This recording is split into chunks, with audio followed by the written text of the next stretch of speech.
The unsettling sound of the wind had now blended in with the sound of rain, resembling the howl of some monstrous beast. Just when it seemed to be crying out sadly, it would suddenly turn into a roar and rattle the window, striking up even more fear and unease within me. Light from the hallway poured in through the thin crack of the slightly open door, and it seemed to carry with it laughter that was warm and happy, but very distant. I'm sure everyone in the dining hall is somewhere having a good time. I want to go there as soon as I can. I'm sure my family will be there. I hate being all alone in a place like this. Dad. Mom. I stubbornly tried again and again to open the door, but the merciless chain just wouldn't let the door open any further than that crack. On the contrary, feeling this close to a way out just made me more impatient. Gulping and trying to ignore the fear lurking behind me, I quietly closed the door. That light coming out of the crack is just a trap. This is an iron shackle, trying to keep me locked in here for eternity, by making me think I'm just an inch away from getting out a door that will never actually open. I need to get out of this creepy room as soon as possible. When I closed the door, all that filled the room was that eerie sound of wind and rain. The way the wind picked up every now and then and shook the window frame felt like a monster in a cage shaking the bars. I was so scared of that monster, I couldn't help but avert my gaze from the window. Gotta search. If I can't get out of the door, I need to find another way out. Just to the side of the door was a closet. There was only enough space inside to hang overcoats. Of course, it didn't connect to anywhere outside the room. If this were hide and seek, it'd probably be fun to hide in there, in case you're hiding from a murder. However, inside this creepy room, it would be no better than stepping into my own coffin. If I go in there, maybe I won't be able to get out of the closet next. This fear I didn't understand sent a massive shiver up my spine, and I closed the closet door in a hurry. There's one door left. When I opened it, there was the bath and toilet. Of course, there was no exit. There weren't even any windows. If I turned the faucet, water would probably come out, then disappear down the drain and flow outside. But I couldn't get out that way. Unless I went into the bathtub, with the stopper pulled out of the drain, and smashed my flesh and bones to bits. Oh, calm down, Battle Eric. Maybe we can just call a locksmith. I had the feeling that this was the only way out. So the black stopper in the bathtub drain looked extremely terrifying. I tried a lot of things, both mentally and physically, but there was really no way of getting out through the bathroom. Next is the window. Beyond the window is a pitch black darkness. The fierce winds and rain are slamming against the glass. The darkness on the other side of the window may have been unsettling, but I didn't really care where I went, as long as it was outside this room. However, the window was clamped shut.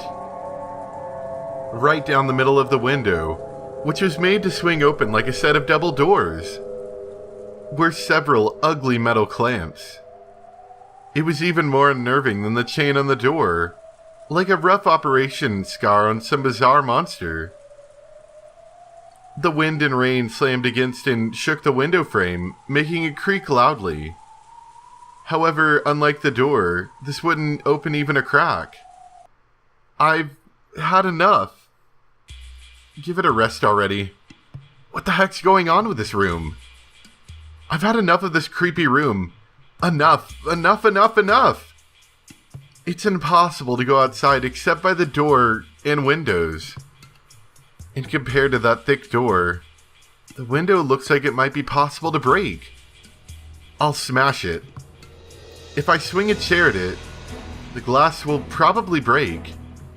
I might even be able to smash the wooden grid that runs through these latticed windows. All I need to do is make a gap large enough to slip out of. I grabbed a fancy-looking antique chair and headed back to the window. Ah! Smash it. Over and over. The glass smashed with a violent sound, and the frame groaned and creaked. Smash it, smash it. Over and over. If I can just break through the wooden grid. Dang it, what the heck? Even though the glass has been smashed apart, even though the cold rain that blew in tormented me, I just couldn't get that grid to break. They weren't iron bars. It was just a slender wooden mesh. Even though it's fragile enough to make that creaking sound, why doesn't it break? No, wait. Maybe it's almost broken. What if I try attacking it from a different angle, instead of just smashing it head on? I stuck my left hand outside through the hole in the broken latticed window, grabbed the frame from the front with my right hand, and tried to break it by shaking it around from both sides.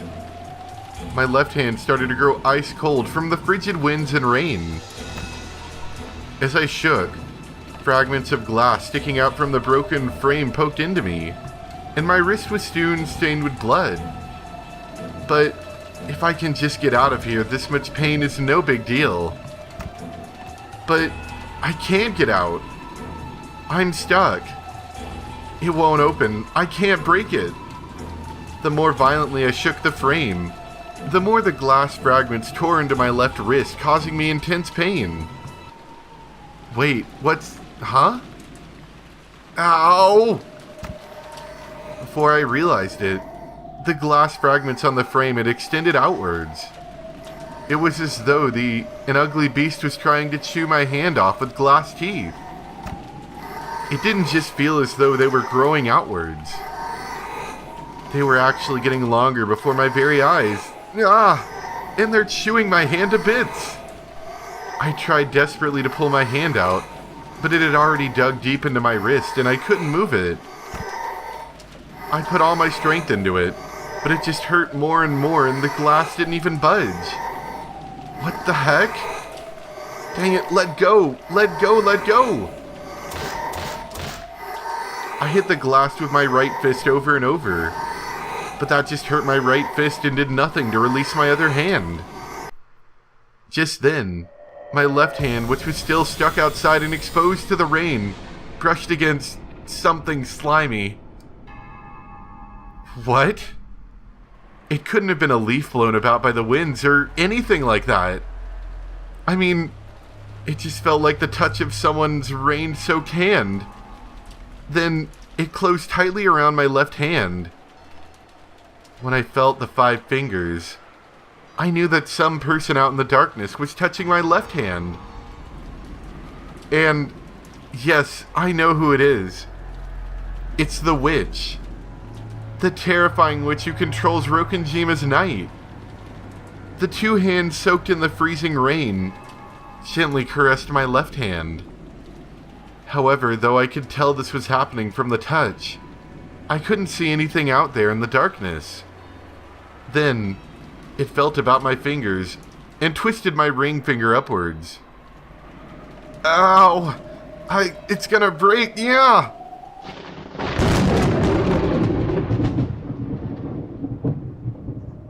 At that moment, I saw something in the darkness for the first time. It was white. The darkness grinned and bared its white teeth. Then, that mouth filled with eerily white teeth, which had lined up next to my twisted up finger, opened wide. It must have been laughing at me from the darkness. After all, that creepy mouth was twisting upwards in a huge grin. I had a horrible idea of what it might be trying to do to my finger. A shiver ran up my spine. I resisted as much as I could, but the fangs of glass just wouldn't release my left hand. And then, it gently bit my finger. And then it bit it a little less gently. Flesh and bone were crushed and torn apart in an instant. Crunch, rip, tear, squelch. Splat.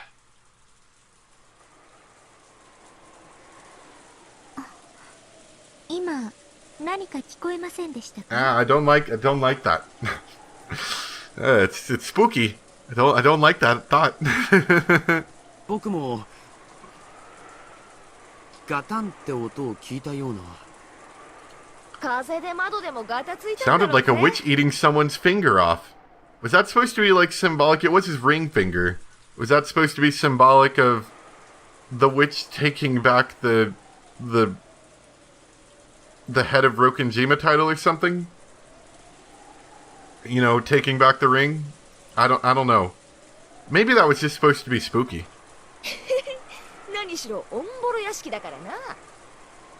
そういうのってなんだか不気味だよな。 Battler, can you count the number of fingers you have for me real quick? 本当に魔女が屋敷の中を歩き回ってるのかなって。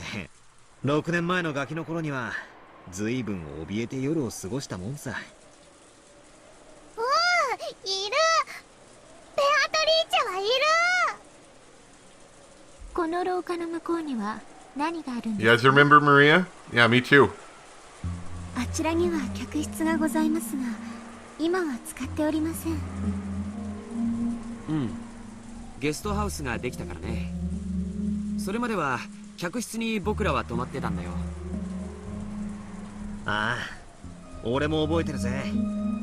今日のゲストハウスがあまりに綺麗なんで驚いちまった。まあ新築だからな。私も自分の部屋をそっちに移したいもんだぜ。シャノン、エリカさんの部屋もゲストハウスでしょ？はい。 Yep, the one right next to your guys's. ゲストハウスにご用意させていただきました。で、ゲストハウスは屋敷から離れていると。どんな事件が起こっても互いには聞こえませんね。やれやれ。Can we, like, not give Erica a room? Give her a sleeping bag, tell her to sleep out in the rain? まだ探偵モードなのかよ。明日の朝全員で揃っておはようって言っただけでがっかりしちまいそうだぜ。確かに、さすがに明日の朝には誰かが減ってないと困ります。ねえ。それでは Let's all just ignore that and keep going.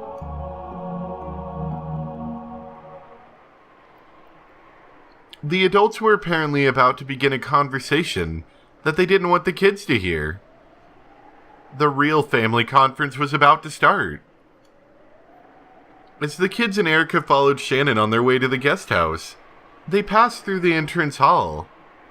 外は今が一番の振りのようだね。客までテレビでも見ながらもう少し振りが弱くなるのを待ってもいいんじゃねえの？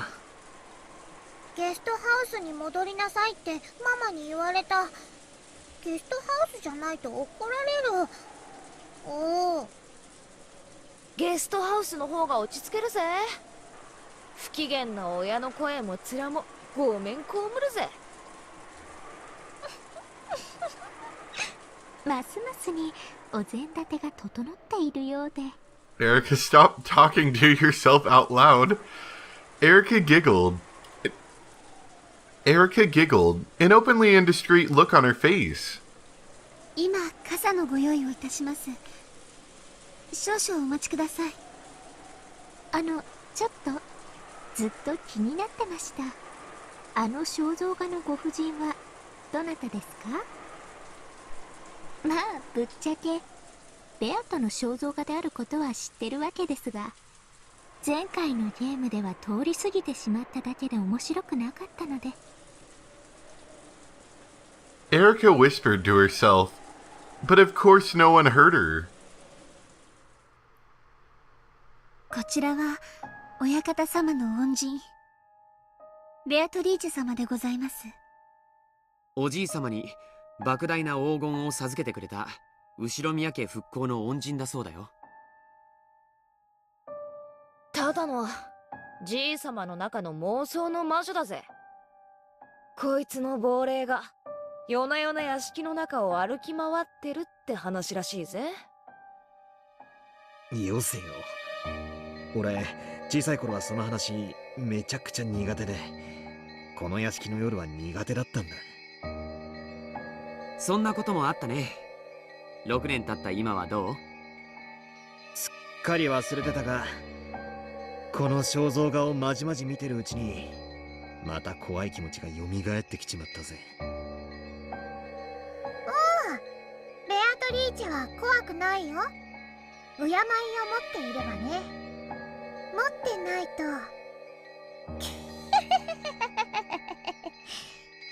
ね、シャノン。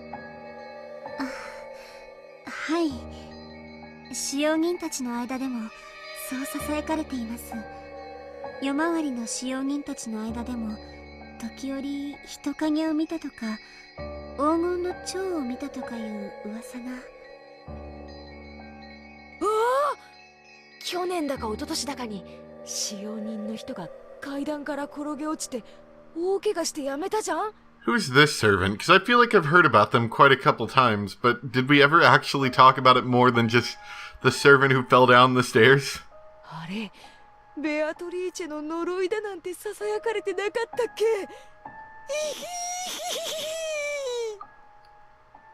Jessica told it like a ghost story, trying to scare Erica, but Erica just laughed disdainfully.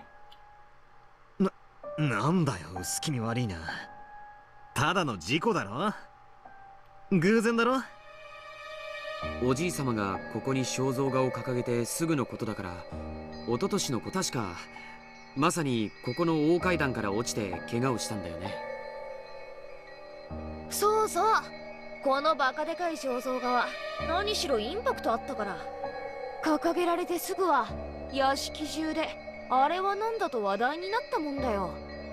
それでその後すぐにここで事故があったもんだから、ベアトリーチェの呪いだってことになってさ。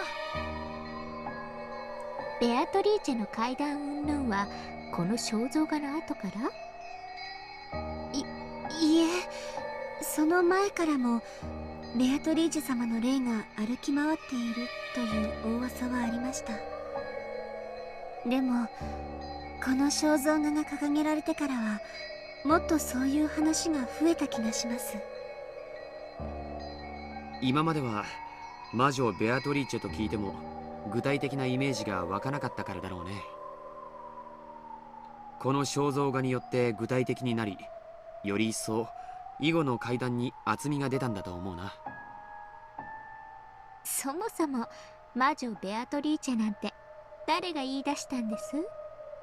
じいさまだぜ。我が最愛の魔女ベアトリーチェってよく取り乱して叫んでたから。 It sounds about like him. この肖像画が出てくるまでは顔の想像もつかなかったけど。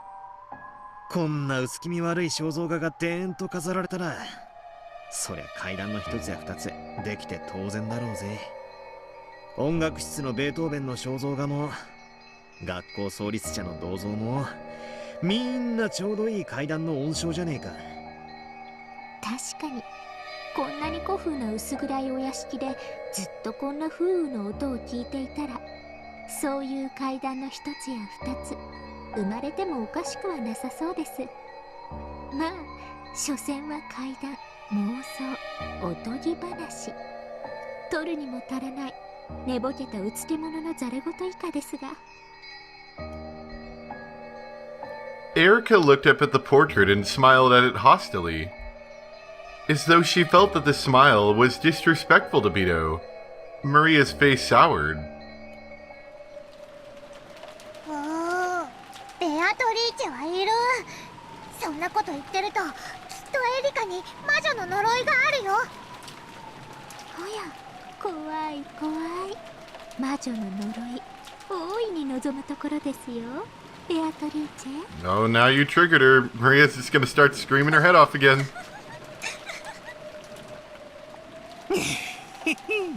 これでエリカが明日の朝変死してたら魔女殺人事件の幕開けだな。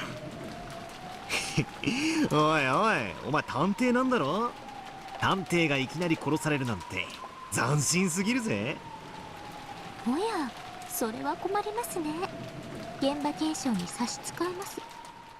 なるほど、ロックスにも探偵を殺してはならないとは書いてありませんし。マリア、いいもの持ってる。ベアトリーチェの呪いを防げるお守り。お守り？そんなのあるのか。After fishing around in her bag, Maria pulled out a string of beads attached to a medal that had a scorpion drawn on it. It looked like a cheap prize from an arcade or something. なんですこれ？魔除けのお守りなの。効果は弱いけれど、これをつけてれば今夜一晩はきっとベアトリーチェの呪いを避けられるよ。他にもクモの巣が魔除けに効くとも聞きました。ベアとはきっと蝶の化身だから雲も苦手なんだね。あれ、それは悪食島の悪霊が苦手な方じゃなかったっけ？熊沢さんが詳しいよな、そういうの。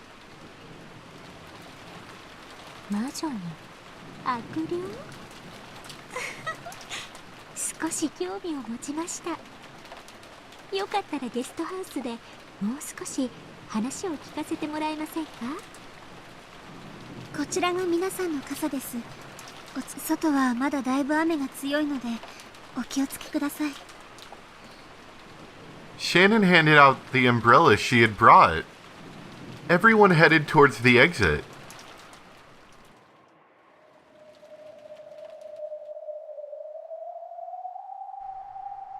After that, when there were none left standing in front of the portrait, a gold butterfly appeared.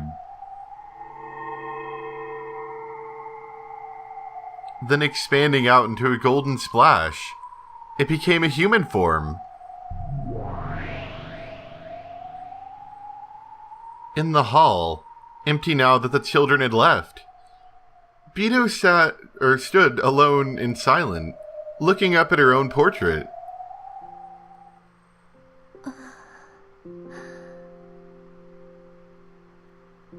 Without a doubt, the figure depicted there was like her as an image in a mirror. However, it felt as though its eyes and expression were just a little different from hers.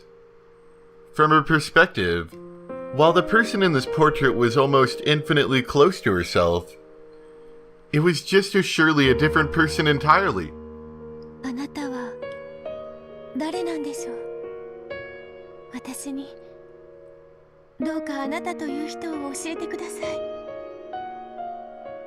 Beto had already finished reading the fragments from Featherine's archive, which showed the tales of all the games so far. However, the witch called Beatrice who had been depicted in them had been so vastly different from her. At the very end, it looked as though that witch and battler had connected just a little bit as rivals. But for the most part, Beatrice had just bullied battler in nearly all of the tales. Even though this was about her, she had no idea why Beatrice had tormented Battler so much when she had supposedly been born for Battler's sake. All she had learned from Featherine's archive was that the former Beto was a completely different person who defied understanding. あなたに何があったのですか？私はあなたの卵、そしてヒナ。あなたの翼はお父様のためにあったはず。それがいつ片翼をもがれ、あのように変わり果ててしまったのですか？ She had listened to the conversation Battler and the others had just been having. Beatrice can't handle scorpion charms? Beatrice can't deal with spider webs? It wasn't as though she would like to touch either of those if she had the choice, but nothing bad would happen if she did. Was being perfectly fine when around those. Proof that she wasn't Beatrice. Even though it was about herself, she didn't understand it all. So she quietly gazed into her own eyes on the portrait. It felt as though the truth hid behind those eyes. Beto slowly approached the portrait, and then she lightly touched it. When she did, she felt as though the portrait rippled slightly. Yes, this is a doorway. A doorway to the long path that would lead her to the Golden Witch Beatrice. Beto felt a little dizzy. She lost her balance, feeling as though the world was twisting around her. Then she couldn't tell which way was up or down, and was swallowed downwards. Plunk. With a soft, watery sound, Beto was sucked into the portrait.